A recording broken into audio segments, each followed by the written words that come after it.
Hello, everybody, and welcome to another episode of the podcast. I have with me a very, very special guest who is going to talk about a very important subject. It's called Jeffery Deskovic. How are you? I'm great, Guy. Thank you. How are you? I'm good. It's lovely to have you on my podcast to talk about the subject, uh, of which we will get to later on. But can you tell me a little bit about yourself and present yourself to the audience? Yes, I am the founder of the Jeffrey Deskovic Foundation for Justice, which has as its mission freeing people who are incarcerated for crimes that they did not commit and pursuing policy changes aimed at preventing that injustice from happening in the first place. We've been able to free 11 wrongfully convicted people. We've helped to pass 3 laws. As part of a bigger coalition called It Could Happen to You, we were able to pass 5 additional laws. We have chapters in New York, Pennsylvania, and California. So 3 different states in the United States, which I am active in and an advisory board member of that coalition. I have a master's degree. My thesis is written on wrongful conviction causes and reform. And I am an attorney as well. And I arrive at all of that advocacy work with that life mission of freeing innocent people and the policy work and broader justice reform because that happened to me. I spent 16 years in prison from age 17 to 32 for murder and rape, which I did not commit. I was wrongfully convicted despite the DNA not matching me. It was caused by coerced false confession, prosecutorial misconduct, fraud by medical examiner, terrible public defender. I lost 7 appeals. I got turned down for parole. And ultimately, I was exonerated through further DNA testing, which established my innocence and identified the actual perpetrator, who was subsequently arrested and convicted of the crime.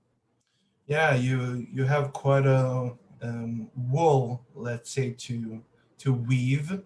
Shall we say? If I'm not totally trashing that phrase, but you have a wool to weave. If I don't know, I can't Yes. remember what's the correct phrase, but it doesn't matter. What matters is the subject at hand, and it is your amazing and haunting and frightening story that should be on the minds of a lot of people, because it's something that you do not accuse a person of something like this casually or randomly. It's something that the law has to take to consideration, and police work has to be done in a very thorough manner of collecting evidence with no subsequential, let's say, evidence and stuff like this that are presented on the jury date. So I want to, before we get to that, I want to keep the anticipation levels high and talk a little bit about your titular years. How did Yes. you? So I grew up in Peekskill, which was in Westchester County, New York. It was the suburbs. It was apartment complex. I would consider it to be middle class and ethnically diverse. I didn't really think of it that way at the time, but really, in a lot of ways, I kind of lived double life. So in school, the kids were a little bit older than me. I really was not into drinking or partying or organized sports or even chasing girls. I don't, but so I was quiet to myself in school. That made me stand out. I guess you might say I was somewhat on the fringes of the society in the high school. But after school, I was kind of life of the party. I was one of the main 2 boys, and all the people in that complex and surrounding areas, and kind of whatever I suggested would be what we would do. If we're going to go swimming, ride bike, play basketball, play tennis, Monopoly, video games, movies, you name it, we did it. And usually, whatever I would suggest would be what we would do. Came from a single parent household. My father was never involved in my life in any aspect, and and that would later play a role. I'll get to that after. And also, before I was a teenager, the career that I fantasized about having when I grew up was actually to be a police officer, which again will play a Yeah. role later on in the story. Yeah. So you had a great, I don't know if we can classify it as great, but maybe all American baseball. A lot of maybe people don't notice. People who listen, maybe they're not they don't come from the American culture, but and neither do I. But I know a little bit about American culture, and that is the 70% along those lines of households are single parents in a lot of states. Yes, in Yes. America, in the United States, and it's a normal thing to have a single parent and have to have your dad go out for to buy cigarettes and never come back. Shall we say that's Right. the old mantra about American life. So so can you tell me where things went a little bit awry?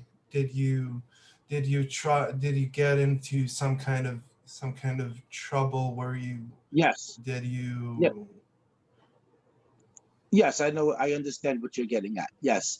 So, uh, I'm so the year. slowly trying to build up to the yes. Yes, I understand. So the year was 1990. It was November of 1990 to be specific. And it was reported that a high school classmate, her name was Angela Correa, immigrant from Colombia, lived very sheltered life, was never went anywhere unless she was accompanied by her older sister or her parents. And it was announced on the high school PA system that she went missing. And it was in local newspaper and her picture and teen missing. And on November 17th, her body was found naked from waist down.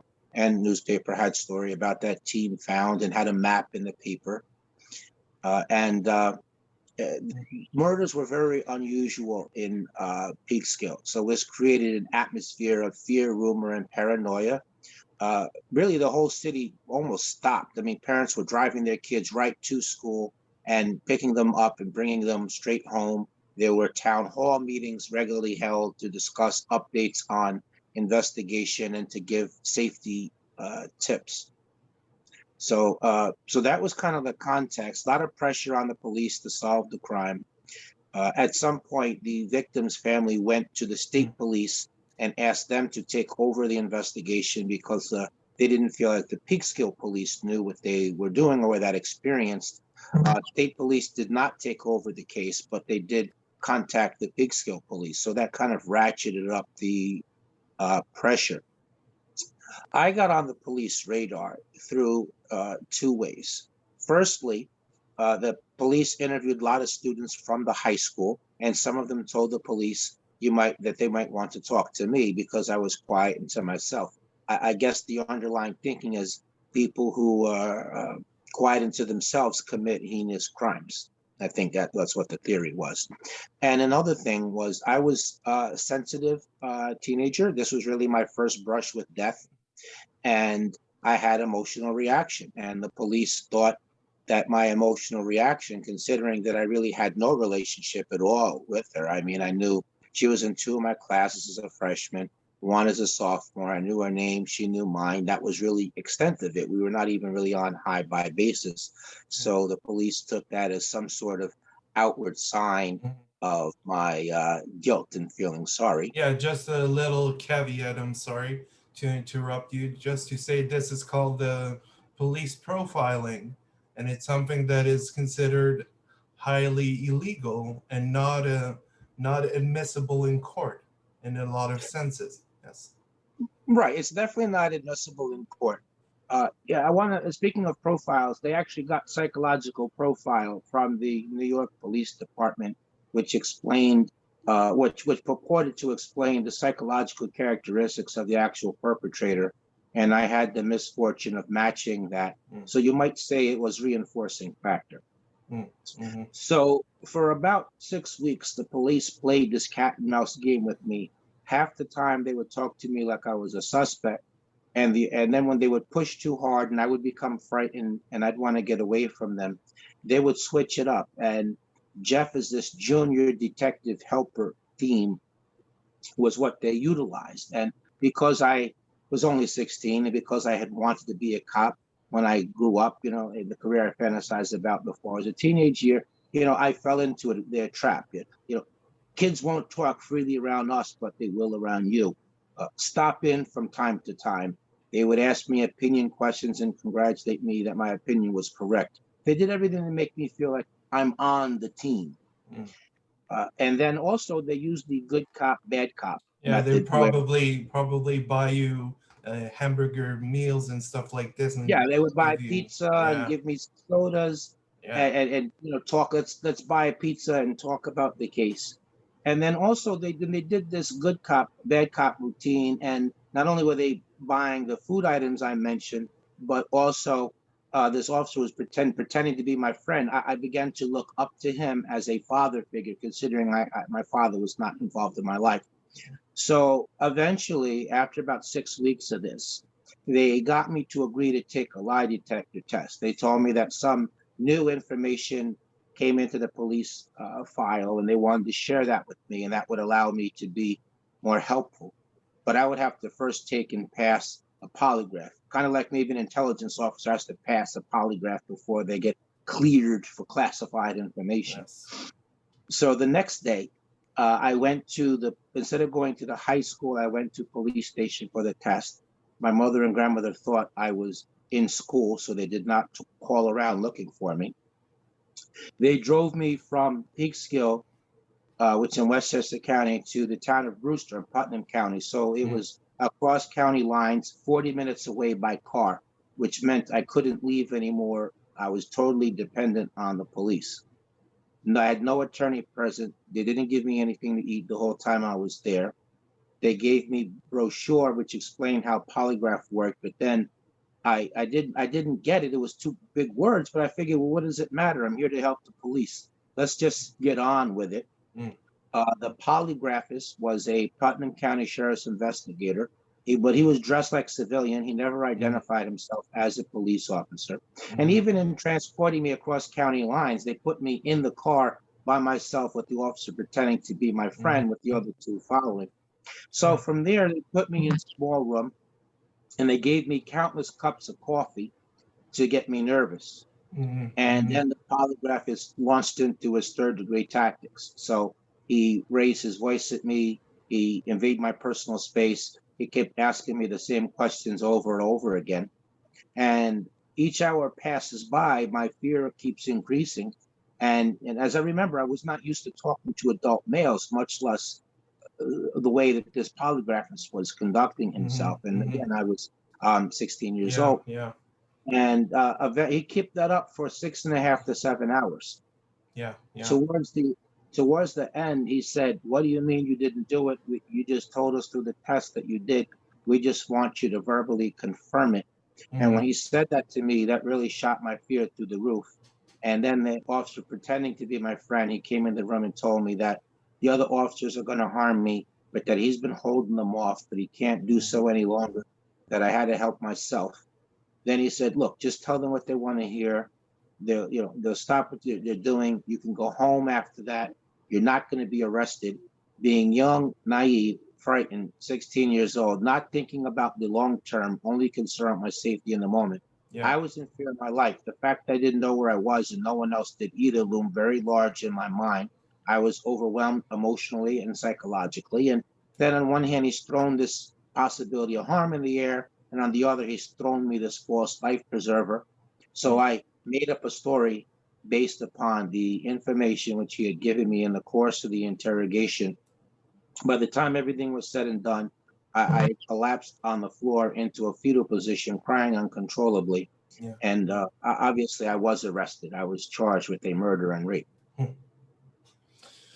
Yeah, that is frightening to hear that those kind of medieval tactics are still being applied and implemented into police investigational work, with investigatory, sorry, work, and I don't think such methods have a place in the 21st century, not the least of which in the most progressive Western country, America, the United States, which if nobody knows this, the Israel highly regards the United States as a great ally and a friend to the Jewish people, and the Judaism, one thing that Judaism hates in the Ten Commandments is thou shall not lie, and thou shalt not tell false truth, and you shall not have other gods before me. And the God that Judaism worships is the justice, is the truth. That is the true God that Judaism um, worships. And I think it is a horrible, horrible thing that has happened to you. And I want to expand a little bit. I want to continue with the story.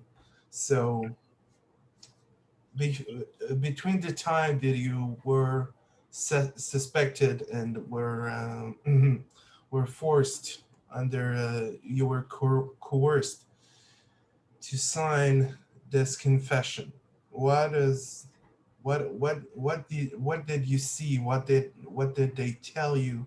What was there something actually solid, some kind of solid evidence that shook that shook you to your being and say and threw you off course, shall we say, and they were trying to make you feel that you were actually guilty, and your memory was starting to fade a little bit. um, did something like this happen, that you see yourself in the shoes of a murderer all of a sudden? No, I did not. And it's to clarify that, there was no, the interrogation was not videotaped, there was no audio taped, and there was also no signed confession. It Hmm. was just the cop's word for it. Wow. What you're saying, yeah, and as I'm going to get to after, Yeah. that allowed the cops, when they came to court, they left the threat and false promise That out is of, outrageous. That is outrageous. Yeah. For people who yeah. don't know this. Yes. So before the trial, the DNA test result came in from the FBI lab, which showed that semen in the victim and around the victim did not match me. But instead of acknowledging they made a mistake, they kept going with the case. Mm. So the prosecutor got the medical examiner to commit fraud, to make a story up. So just for people who don't know when they're listening, when they do autopsy, they're supposed to make written and audio notes when they exhume the body and determine cause of death. So 6 months after making this report determining cause of death, once the DNA didn't match me, the medical examiner claimed that he remembered that he forgot to document medical evidence that he said showed the victim had been promiscuous. So, in other words, in order to wrongfully convict me, he was willing to trash her reputation. Victim's family was not coming to court, so they had no idea what was being said about her in court. Taking it a step further, the prosecutor mentioned another youth by name that he claimed must have slept with the victim, but he never tried to prove that. So to make that argument, to do it properly legally, you would think that he would ask this other youth for DNA sample. He would call him as witness to say that he slept with the victim, but he didn't do any of that. He just made unsupported argument to the jury. And my attorney that I had, which was a public defender because I could not afford to Yeah. hire a private lawyer, he essentially did not defend me. So he literally never asked the question of this medical examiner.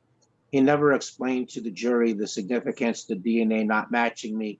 He never used it to challenge the confession, to argue that it was coerced and false. He rarely met with me. One time he told me he didn't care if I was guilty or innocent. Hmm. Another time, he another failing of him was that he should have never represented me because of conflict of interest. So the other youth that the prosecutor was falsely saying had slept with the victim Hmm. was was represented by that same public defender agency, Hmm. and specifically by the Yeah. lawyer supposed to be supervising him on my case, and so that Yeah. prevented us from It's calling him as also, yeah, I'm sorry to cut you off, but I'm just trying to, for our audience who are not well versed in legal terms in the legal world, um, it's not uncommon for a public lawyer, for one defender to represent multiple suspects in the same case. It's not uncommon. I know in Israel there are cases of rape, and there is one or two public defenders that defend all the suspects, and you have six or eight of them. So it's not uncommon. Yeah, it's also a bug in the system. Yeah. So in terms of the confession, so for context, there is 80% conviction rate in a case that has confession, because the general public, which the jury is made up of, generally don't believe that an innocent person could falsely confess. So if you're defending that kind of case, you have to answer that confession. You have to explain the confession. You have to try to disprove it, and bring it all together in your closing argument. But he didn't do that. He didn't do any of it. He would not allow me to. He would not allow me to testify.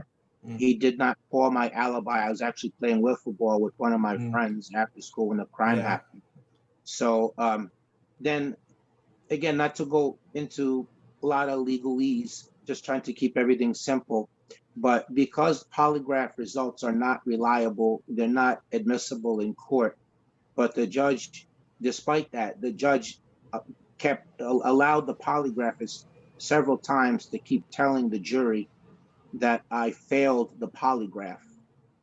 And lastly, the victim's clothes were put into evidence, including her Hmm. bra, Hmm. which was important because one of the statements that they coerced out of me, I said that I ripped her bra off. Hmm. And there's some bras, the way they're made, you cannot rip them off. And the jury asked to see the bra. And that's when the judge said to us that the clothes, including the bra, had been left in the courtroom over the weekend, and that the janitors apparently thought that it was garbage, so they threw it out. Hmm. Yeah, yeah. So, add it all up, I was found guilty of murder and rape, which I did not commit. I couldn't believe my ears. That I just missed the word "not," and up until that point in time, I thought that only guilty people were convicted. On day of sentencing, I begged the judge to overturn verdict because I was innocent, and I referenced the DNA. And he told me on the record, he said, "Maybe you are innocent." Hmm. And you would think that if a judge thinks that, the next thing is, well, you have to find a way to overturn conviction, which he could have done by reversing any of the rulings he made against me. But instead, he took easy way out, which was to give me 15 to life sentence, which I was sent to men's maximum security prison to serve because I had been charged as an adult, tried as an adult, and sentenced as an adult. Yeah, it's something that is not uncommon, and unfortunately, in the United States, to be sentenced as an adult, even if you're a minor in that state. Um, I think just a moment. Let me get back to my original point. Just to say about the bra, let's say there are metal wirings that are very hard to snap off in one shot. It's I'm not trying to I'm not a physicist or something like this. I'm not I'm not well versed in the materials of bra making. um, but I think my point to my is that this should have been a missed trial from the very Yes. beginning. it shouldn't have gone through the. No one should have been. Uh, no one should have let's say convene in that courtroom because there was no crime. It's a mistrial, and you did not confess to anything because it's not admissible. Nothing is admissible at court. It's not recorded through audio or tape. There is no confession that is recorded. There are no witnesses. In fact, you have an alibi, and there was only circumstantial evidence, and even death wasn't on extant. Let's say even circumstantial evidence did not exist. So it's very infuriating, I guess, in many ways. Yeah, Um, so I don't know if you want to talk about it, but to talk about your time while in prison. If there is something that is important in your stay while you were staying at prison, you were incarcerated in prison, or I don't know how do you call them correctional facilities, but they are prisons, they are jails. yes, They are a kind of a broken punishing system that they are. It's such a broken system, especially in the United States, where there are very, very serious crimes being committed by a small percentage of the population. So, can you speak to your years inside the prison? What was the experience like? Are there kind of occurrences that pop into your mind every now and then that shaped who you are as a person after getting out of prison? yeah. There were 3 or 4 stabbings or cuttings in prisons every day. Plenty of violence that did not involve weapons. A lot of gang activity. There's vigilante mentality towards people who are convicted of sex offenses. So I always had that worry on the back of my head. Yeah. I was beat up 6 or 7 times by prisoners who thought that I was a rapist. Mhm. They had system of maintaining order in prison. If you were found guilty of breaking prison rule, then they would keep you in the cell 23 hours a day. They would send you less food. Sometimes you would be 3 or 4 days old. You could only go to recreation for 1 hour by yourself with maybe pull up bar in it if you were lucky. You could not go to the store and buy food items, and you could not use the phone. And because I always look, I was 17 years old. I'm not a fighter, okay? I'm not a tough guy, and I lost, okay? I lost almost all the fights, okay? And but because I was attempting to defend myself, then as far as the prison was concerned, I was fighting, you Yeah. know. The food was horrible in general. Sometimes it was burned. Other times it was not fully cooked. A lot of the guards were verbally abusive. Mhm. There was some that were professional and did their job, and there was a few that were nice. But those they never, nobody, not those officers nor their supervisors, nobody ever reeled in the ones who were acting unprofessional. Like everybody knew what was Mhm. going on, and they all Yeah. just turned because it's us against them. My mother came to see me. I had several sets of aunts and uncles, but in the last 5 6 years, I was lucky if I saw my mother once every 6 months. My aunts and uncles that came, several sets of them, they come disappear for 3 years, come disappear and repeat like that. So in a lot of ways, now though not literally, though not absolutely, but in many ways, I essentially did the time by myself. My grandmother passed away 6 years into my wrongful imprisonment rather. The prison authorities attempted to force me to take and complete the sex offender training program, which Mhm. kind of like an AA program requires that you admit guilt, but they Yeah. wanted you to admit guilt to instructor, to prisoners in writing, all the details, and I refused to do that, but they tried to pressure me into doing that. And then when I went to the parole board, because I maintained my innocence rather than expressing remorse and taking responsibility, they turned me down for parole, and they ordered me to appear in front of them 2 years later. Now I knew a lot of prisoners that had the same sentence I had, 15 to life, and they were now on year 25 or 30, just going parole board, being denied, and having that continue. And I thought at that point I was going to die in prison.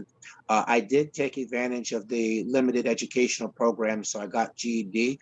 I learned to type. I learned general business, which had to do with using computer in the workforce. I did food service. I learned to paint. I did plumbing. I went to college. I got associate's degree and completed year towards the bachelor's, but then the funding was cut for college education for prisoners. So even that silver lining was taken from me. In terms of how I survived, definitely belief in God. I used to go to law library to learn the law, and that gave sense of comfort. I used to read uh, cases of other people who were exonerated to keep going for inspiration. I played sports like basketball, ping pong, and chess. But when I was playing, I was pretending like to be a professional player, but not like kids. I was more like I needed to get out of the prison for a couple of hours mentally, so I engaged in this delusion. And Yeah. another thing is, from 1998 to 2006, I read books. I read like three or four nonfiction books a week, and I wrote letters looking for help. So everything I did in prison, I tried to orient it to have some kind of potential benefit for when I regained my freedom, rather than just wasting my time. Mhm. Last quick couple of things I want to mention, I'll be quick, is there was another wrongfully convicted prisoner there named Frank Sterling. And Frank and I knew each other for 13 and a half years, and we kept each other going morale wise. Once every 6 weeks, we would meet up and we would keep each other going morale. We would brainstorm about the next move. Frank was ultimately exonerated by DNA testing also a couple of years after me. But I had to keep fighting off feelings of hopelessness, helplessness, thoughts of giving up. I thought about suicide as well. So all of those things made the prison very difficult time. And last thing I'll mention, last factor, I put ad in a newspaper in a faraway state because I put a couple in New York, but I got in trouble in the prison for doing that. And so Okay. Yeah. yeah, I'm looking for help to try to regain my freedom and have some contact with outside. And they wrote, I got in trouble for soliciting, they said. So I put an ad in California, which was, 3,000 miles from New York. I thought it was pretty safe bet that they're not going to see it there. And Yeah. somebody wrote me back that had been a crime victim, and he helped me morale wise the last 2 years. I mean, I was openly asking him in letters, should I quit? Should I give up? Should I just commit suicide? And he always encouraged me. This was a stranger that I didn't know from anywhere. Yeah. So it was terrible time in prison. And even though I just told you how I survived, in some ways I still look back at the situation even now and think this is really a miracle that I've survived, even with all of those things. Mhm. So you maintained your sanity in a very courageous way to be able to go on after being accused, after unfortunately losing your your grandmother while being in prison. Um, so how did you find, above all, there is something, there is an X factor, let's say, that there is something that is called hope, Yes. and the hope is a fickle thing. It is very slippery, let's shall we say, because you can find it in the most menial things, most ordinary everyday things, but you can find some kind of inspiration. So how did you find a solace, let's say, solace, sorry, Hmm. while in prison. I think Mm, all of the factors that I mentioned to you were really the solace just in the totality cumulatively.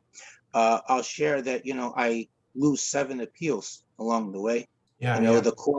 the court wrote that there was overwhelming evidence of guilt, which doesn't make any sense because, as you mentioned correctly, there was no evidence. That's nothing. Um, and Yeah, and they yes. they ruled that my statements were all voluntary, and they ruled on that five nothing, and it was all downhill from there. So the re-argument motion was denied in one word, then denied. Then New York Court of Appeals, the highest court in New York, they declined to give me permission to appeal to them.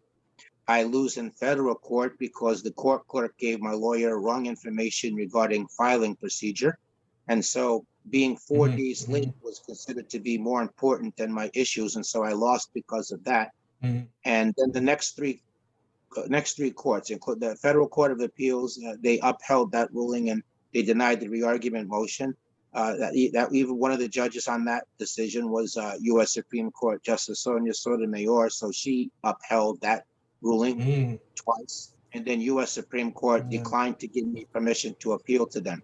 So with my appeals over, I no longer had lawyer, and the only way back into court when that happens if you can find new evidence that wasn't known before that would have probably resulted in different outcome. So I didn't have any money, so I wrote letters for 4 years asking for someone to take my case for free, like lawyer or Mhm. investigator. I wrote letters for 4 years, rarely getting responses. Ultimately, what allowed me to get exonerated is one of the letters that I wrote, which was in care of, which was to a book author in care of the publishing company. Somebody at that company instead sent it to investigator, and when she saw the DNA didn't match me, she immediately believed in my innocence. She never had heard about a case like that. So she ultimately got the Innocence Project to represent me. She suggested I write to them. She lobbied them. She got other respected legal entities to do the same thing. I was very fortunate. Maggie Taylor, who was a lawyer now, she worked there. And when the lawyers did not want to take the case, she kept presenting it. She presented it 3 times before she got them to agree.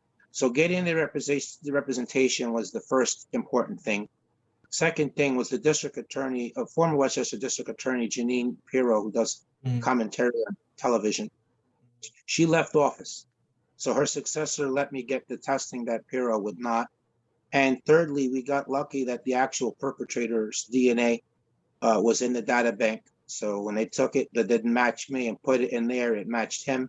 So on September 20th, 2006, all the charges against me were dismissed on what my conviction was overturned. I went back to court November 2nd, 2006. Everything was dismissed on actual innocence grounds, and actual perpetrator was arrested and convicted of the crime.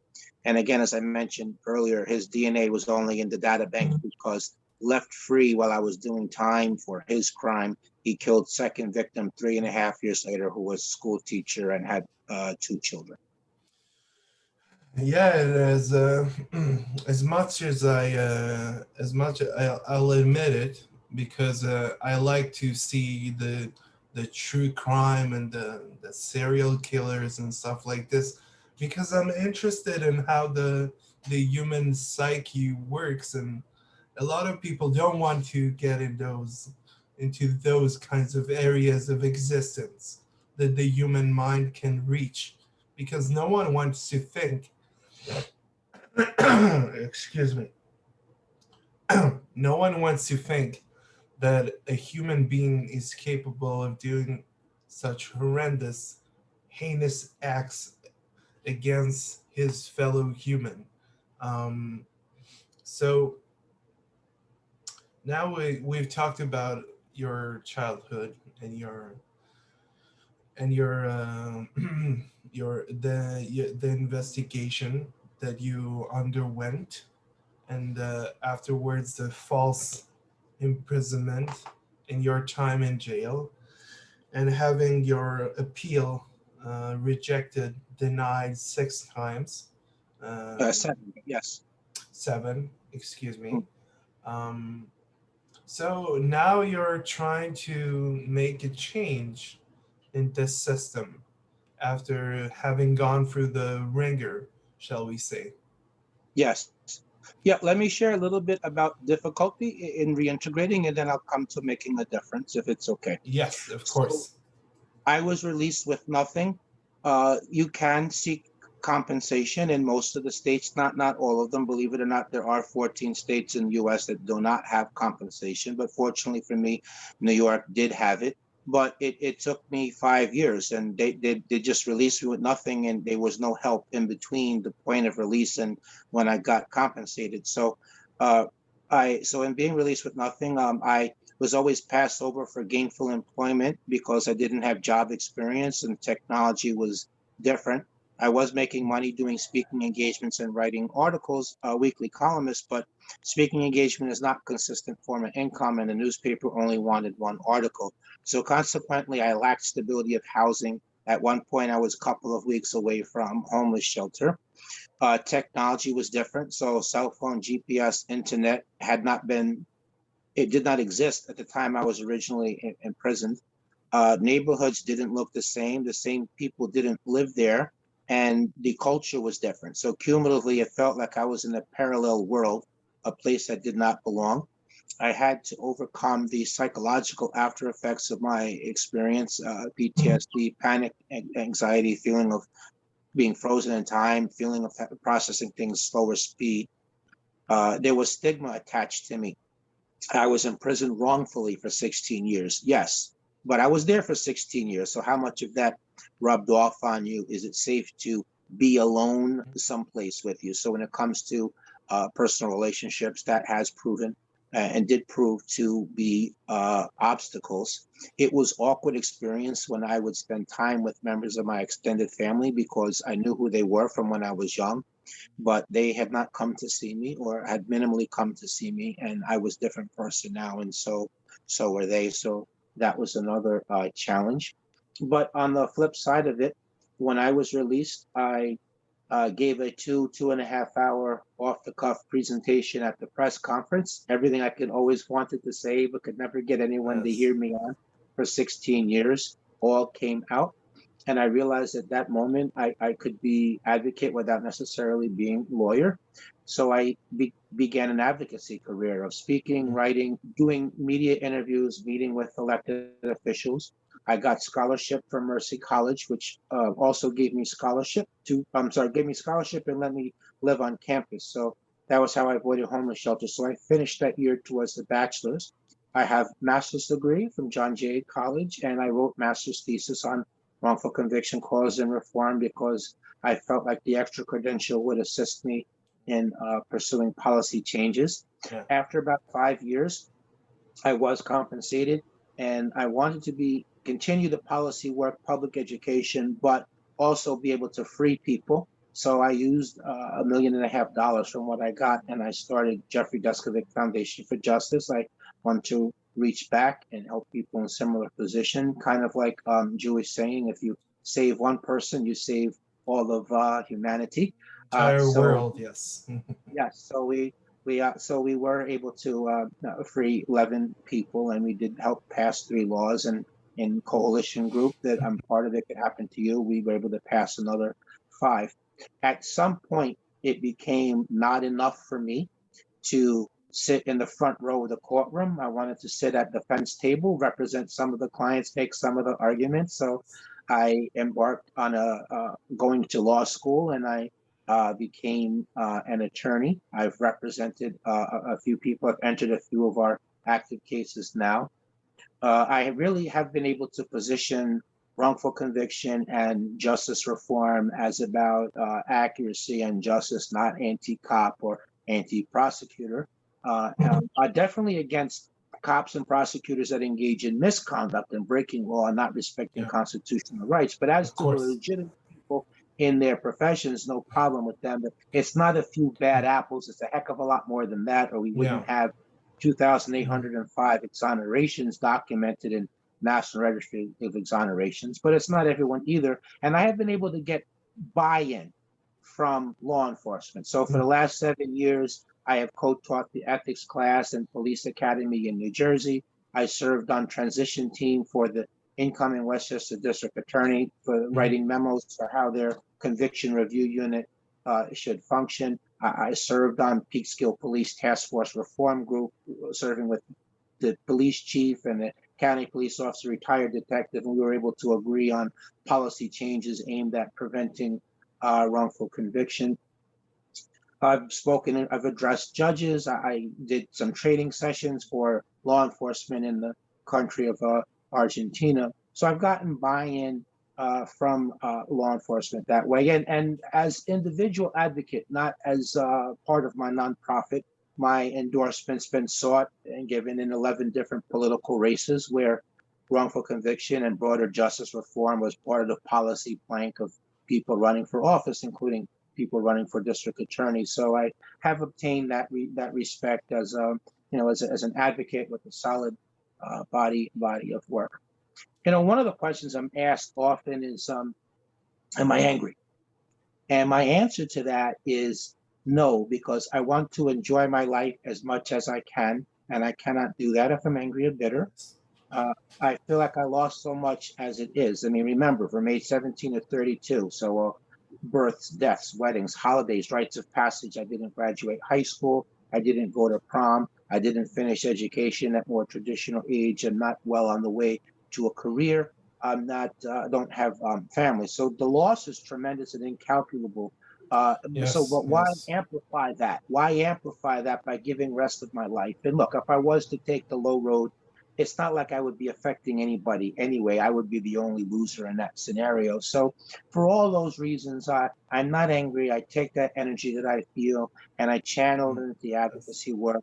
I make sense of what happened to me by my knowing that my purpose in the world is to free wrongfully convicted people, make the system more accurate, and the broader justice reform. And consistent with that, my dream is to one day have a chapter of the Jeffery Deskovic Foundation for Justice in each state in the US and ultimately in every country, because I see wrongful conviction as a worldwide problem, not a US problem in particular. And countries where we do not hear about wrongful conviction, it's not because they're not happening, it's simply because nobody's being exonerated, nobody's working on it. Some countries' justice system is so primitive that there Mhm. is no way to introduce new evidence to a court. Yes. So that's ultimately the dream, and I hope to heighten my profile more. But listen, that seems to be more effective tool for the struggle. My head is right size, my feet are on the ground. Mhm. I'm Yes. only a tool. I'm trying to walk in a way that God would be happy with me in trying to be pleasing to Him. So that's what my life is about. That's my mission. Yeah, just hearing you speak, I feel that even if you weren't incarcerated, I think that something similar to that. Every person has to go through some kind of hardships to that test their Yes.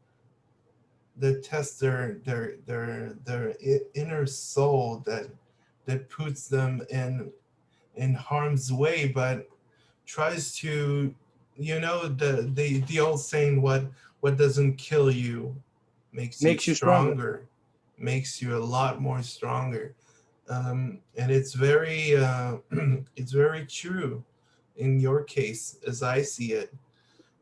You are, I think, an inspiration to a lot of people, because false imprisonment, it doesn't apply only to murder and rape and things like this and crimes, but also to white collar crimes, which are far more prevalent, shall we say, in the populace.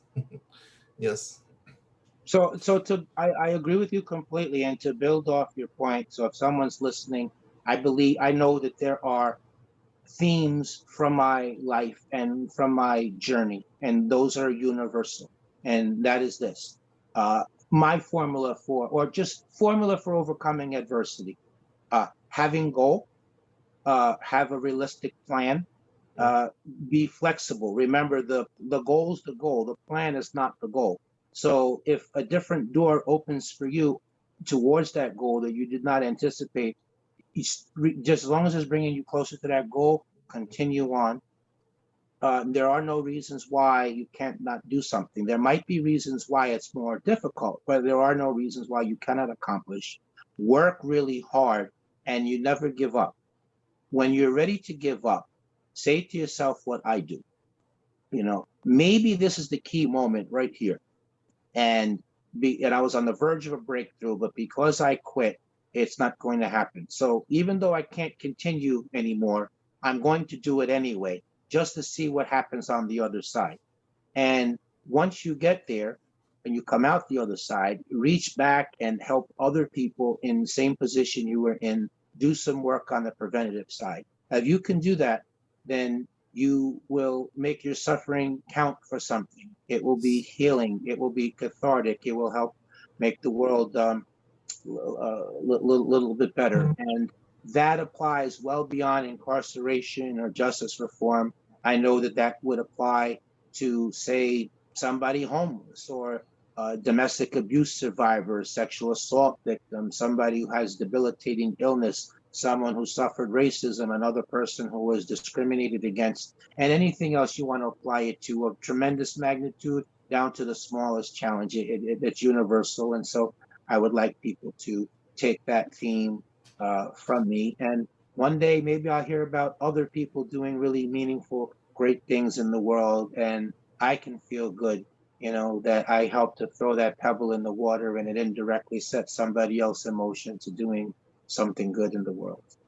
So let's do a little bit something special, something extra to end it, and talk a little bit about what you mentioned to me before we started the conversation. You wanted to talk a little bit about your connection or your Yes. renewed or revealed connections with the Jewish people and the Jewish experience, shall we say. I come from the Israel, the so-called the Holy Land, and it is a great magnet, the great magnet of the world, as I view it. A lot of people, everyone who tried to conquer it, failed along the years and through the annals of history. There wasn't one military conqueror that could keep and hold this great, I don't know, how do you, land, this place, it's out of time. It's a land out of time. It's not, it doesn't exist in the physical sense. It exists in the minds and the hearts of people, at least the Jewish people. So, can you speak a little bit about the inspiration that you draw and your affinity to Jewish people and the Jewish community? Yes, yeah, I am friend to the Jewish community, and my intersection has been, firstly, I've been blessed. I've been on the cover of Ami magazine. They really Mhm. many pages in color, so that was an honor. I've been able to speak in a variety of Jewish settings. So I've spoke maybe 5 or 6 times at Solomon Schechter schools. I've Oh, yeah. spoken in Haskell High School. I have been a guest approximately 4 or 5 times in different Chabad houses. Yeah. Uh, so those are some of the intersection points. I've had a few volunteers. One lady named Yenti Halpert was volunteer for my Jeffrey Deskovic Foundation for Justice. So those have been my intersection points, and consistent with that, I have many dream within the dream. I would love to one day visit Israel and go to the Wailing Wall and to just be caught up in that moment of being in the holy place and have my prayers Yes. in the paper and put in the You wall. don't I would even love. understand what is in store for you. Yeah. Right, and I would love to be able to speak in different, Jewish locations. And look, wrongful conviction, worldwide issue. I would be so humbled if one day to be able to speak on wrongful conviction and justice reform in the Knesset. I mean, just the amount of awareness that could be raised on a worldwide level to the issues of wrongful conviction and broader justice reform. I want to take a brief digression, just in terms of humanity. And when people are incarcerated, the punishment is supposed to be the loss of their freedom. It is not to be mistreated while they're there. I was in court in the lawsuit, and the actual perpetrator was in the room, and he was there as a witness, and my lawyer was proving how the police forced false confession out of me. And his idea was, let's get the actual perpetrator to testify how the crime happened, and that's going to be in contrast to what you said and how the police said it. So it'll be clear. They gave you all these details. They planted that in you. And when it was about lunchtime, and my lawyer, he elbows me and he says to me, they're going to burn him. And I said, well, what do you mean by that? And he meant that was slang for saying they were not going to feed him anything.